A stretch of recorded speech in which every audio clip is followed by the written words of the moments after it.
Bienvenue, cher public. Aujourd'hui, nous allons explorer le livre historique de Napoléon Hill, Think and Grow Rich. Ce livre est un classique dans le genre du développement personnel, offrant une sagesse intemporelle et des stratégies pour atteindre le succès personnel et professionnel. Alors, approfondissons les principes du désir, de la foi, de la persévérance, et plus encore, alors que nous découvrons les secrets d'une vie prospère. Chapitre 1. Le désir, le point de départ de toute réussite. Dans ce chapitre d'ouverture, il soutient que le désir est la première et la plus critique étape vers l'acquisition de richesses.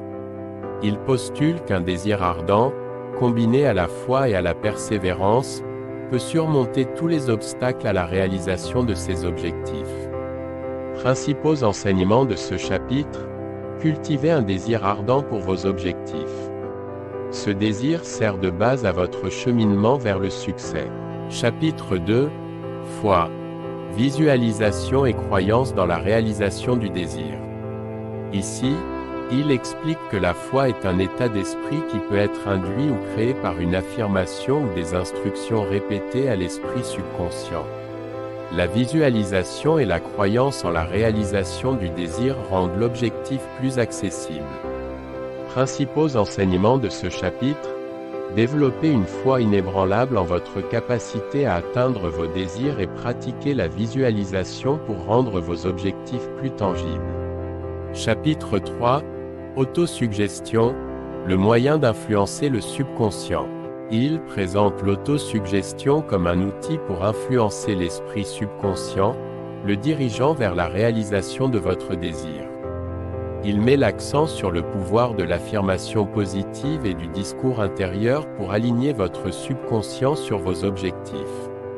Principaux enseignements tirés de ce chapitre: utilisez l'autosuggestion, l'affirmation positive et le discours intérieur comme outil pour aligner votre subconscient sur vos objectifs. Chapitre 4. Connaissances spécialisées, expérience ou observation personnelle. Selon Hill, la connaissance seule n'est pas le pouvoir. C'est plutôt l'organisation, la classification et l'application des connaissances qui les transforment en pouvoir. Il insiste sur l'importance d'acquérir des connaissances spécialisées liées à votre désir ou à votre domaine d'activité. Principaux enseignements de ce chapitre: acquérir des connaissances spécialisées dans le domaine de votre choix et les appliquer de manière créative pour atteindre vos objectifs. Chapitre 5. Imagination, l'atelier de l'esprit. Dans ce chapitre, il décrit l'imagination comme la force créatrice qui transforme les idées en réalité.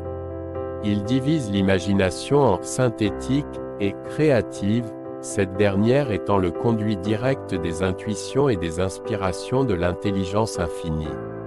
Principaux enseignements de ce chapitre: exploitez le pouvoir de votre imagination pour créer des idées et des plans qui vous aideront à atteindre vos objectifs.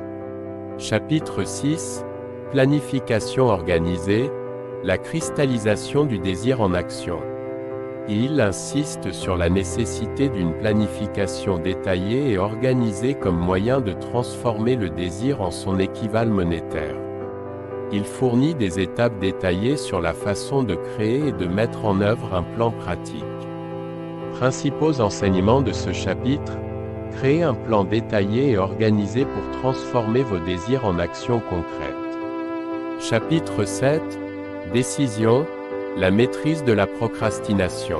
Dans ce chapitre, il souligne l'importance de la prise de décision et affirme que les personnes qui réussissent prennent des décisions rapidement et les modifient lentement, voire pas du tout. La procrastination, en revanche, est un ennemi commun qui doit être vaincu.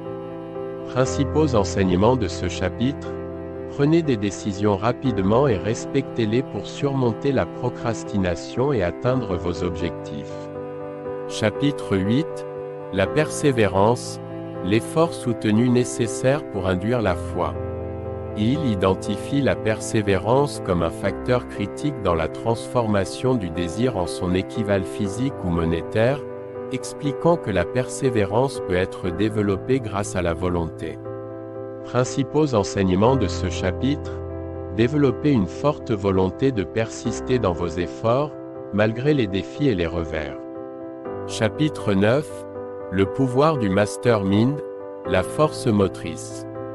Il introduit le concept du mastermind, la coordination des connaissances et des efforts dans un esprit d'harmonie, entre deux personnes ou plus, pour la réalisation d'un objectif précis. Principaux enseignements tirés de ce chapitre: collaborer avec les autres dans un groupe de cerveaux harmonieux pour combiner et tirer parti de la sagesse et des efforts collectifs. Chapitre 10: le mystère de la transmutation sexuelle. Ce chapitre traite du concept de transmutation sexuelle, que il décrit comme la transformation de l'énergie sexuelle en d'autres formes d'énergie constructive. Principaux enseignements de ce chapitre: apprenez à canaliser efficacement votre énergie, en la transformant en d'autres formes d'énergie constructive et créative. Chapitre 11: l'esprit subconscient, le lien de connexion. Il explore l'esprit subconscient, expliquant comment il sert de lien entre l'esprit fini de l'homme et l'intelligence infinie. Il souligne l'importance de nourrir le subconscient avec des pensées de désir, de foi et de positivité.